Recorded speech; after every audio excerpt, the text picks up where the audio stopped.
playing tank in Overwatch 2 with these insane buff tanks is actually incredible. Ladies and gentlemen, hello and welcome to the channel. So, of course, we all know tanks are actually giga buffed to a plane of existence that we didn't even think was possible. They are now insanely powerful.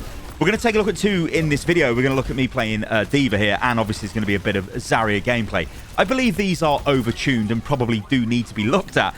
But here is the thing. Tank is insanely fun to play. And what is the main goal here for Blizzard as a company? It is to get people to play the game. It is to balance the game in a way that makes people have fun with the game. Now, the issue Overwatch has always had, and I have been guilty of this myself, is you tend to look at the higher end of play. Now, whether that's if you're playing at the higher end or you're consuming media, which is generally made by people at the higher end. I know there's a lot of fun Overwatch 2 stuff out there, but I'm just generally talking stuff, you know, meta discussions, tier lists, guides, you know, stuff like that. They tend to come from ex-pro coaches now in the lifespan of the game. And yeah, they're obviously high-end, ultra high-end players. So this begs the question, doesn't it?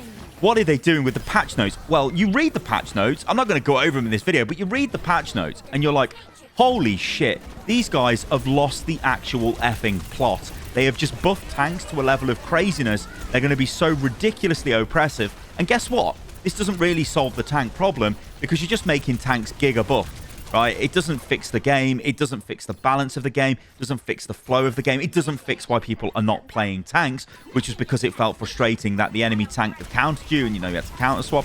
But there are arguments against that's Overwatch and, you know, you should be counter swapping and whatever, yada, yada, yada. But what they've decided to do is buff the tanks into an absolute state of craziness. This basically makes the tank super good to play. If you're a tank player, you will love this patch, right? You will be playing it and you'll be like, holy shit, this is incredible. And do you know what as well? And I'm actually struggling with this, and I'm going to be honest with you guys, I'm really trying to get away from this. And I'll tell you, I think Helldivers 2 has really helped me with this, because it's made me, and I hate to say it, more of a casual gamer, right? Not in a bad way, in a good way. I'm not really obsessed with min-maxing and all of this. I just want to play the game and I want to have fun. And am I having fun here?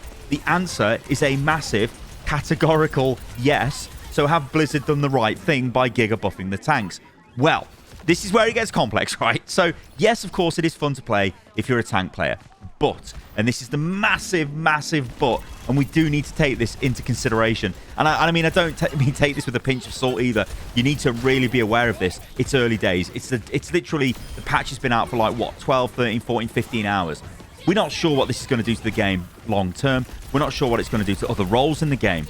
But what it has done to tank is make tank now a desired role, which tank has generally been a very undesirable role because of all the issues with the role. You either stand there and you're a big punching bag. We thought with Overwatch 2 there was going to be a change in classification of tanks. They were going to be turned into brawlers, which will allow them to sort of act as a, I guess, a big beefy DPS, but with more of a focus on making space rather than actually killing the enemy. Well, the tank we've got now, or at least the tank philosophy that Blizzard are very much pushing on the game, is one of absolute murder. You'll see my score as I bring it up throughout this game. It's just insane. You know, granted, the enemy team have got a bit of a Moira who seems to be just, well, doing damage and not really healing too much on their team. But the thing is, it's just crazy. Like I said, D.Va is overtuned. You've got a lot of defense matrix now. Micro missiles do a ton of damage. But does this feel bad to play? No. Now, this is the other thing we need to talk about. When you look at the community, when you look at the people who are vocal in the community, and like I said, I've been guilty of this in the past, it's literally the top, like, 0.1% of players that actually moan about this stuff. But they might have a platform, and then that can become kind of like the, I don't know, like the prevailing wind of discussion around the game becomes what X content creator has said, rather than actually what is happening, because that content creator is basing it on what's going on in their games, which, granted, they might be having a terrible time. We've all seen the clips, I'm sure we have, of stuff like, I mean, I seen a clip off SK where it was like a nano-boosted Bastion shooting Ramatra.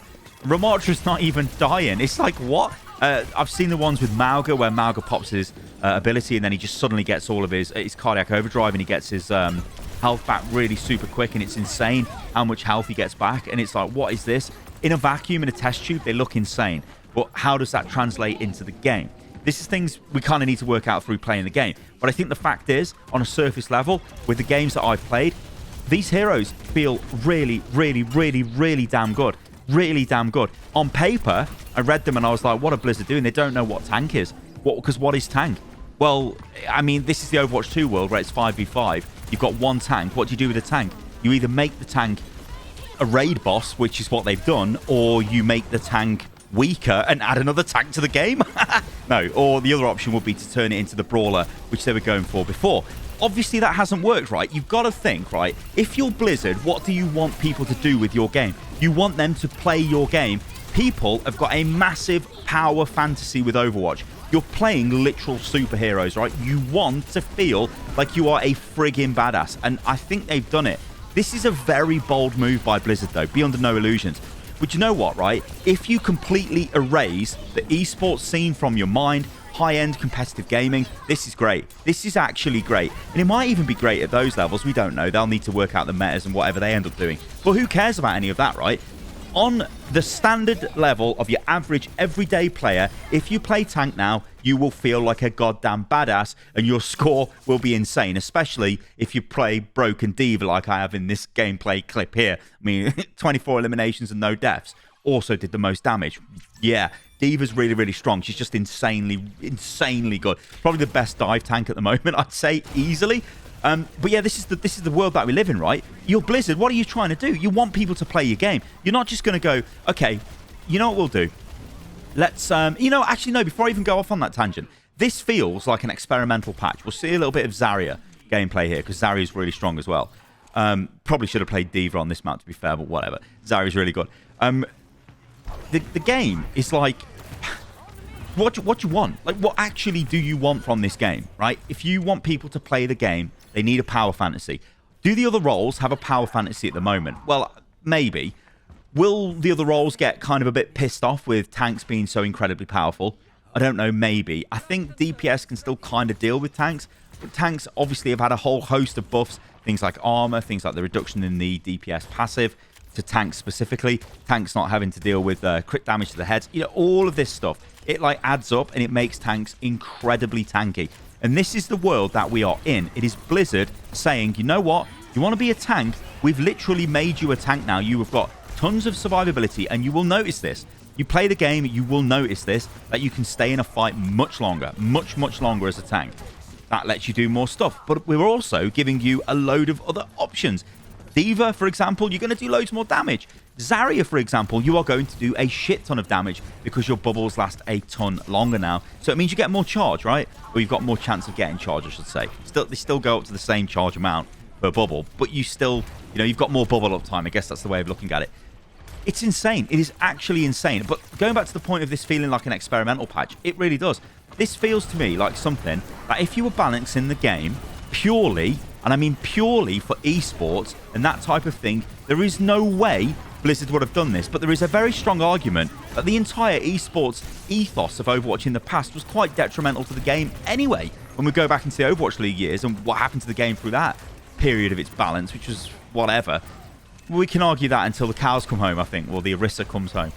But like, this is the world we're living in. And is this bad? Is this unfun?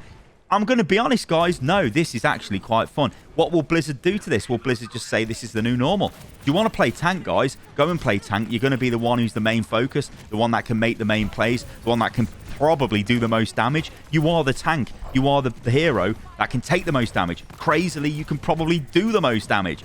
This is an insane world that we're in. Let me know in the comments below, guys, how have you found this so far? Because I'm not of two minds. I'm of one singular mind, and it's come to this. I've actually had to come to this conclusion forcibly, right? And it is that this is actually quite good. And this is what I want from Overwatch. Like, I'm not going to just throw balance under the bus and go, whatever. We don't care about balance. We want the game to be crazy. And yeah, I do like playing tanks, so I'm obviously going to like changes that buff tanks. But taking a step back, trying to look at it holistically, which is a cheesy ass word to use, but like, oh yeah, let's look at it from all the other roles.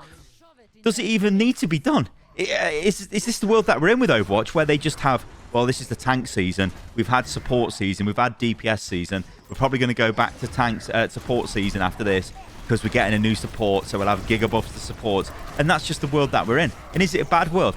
I don't know, guys. I'm having fun. I'm honestly having fun. And by the way, this skin is actually badass. I'm not going to talk about the cost of it. Blizzard gave me this for free, so I can't even comment on that anyway.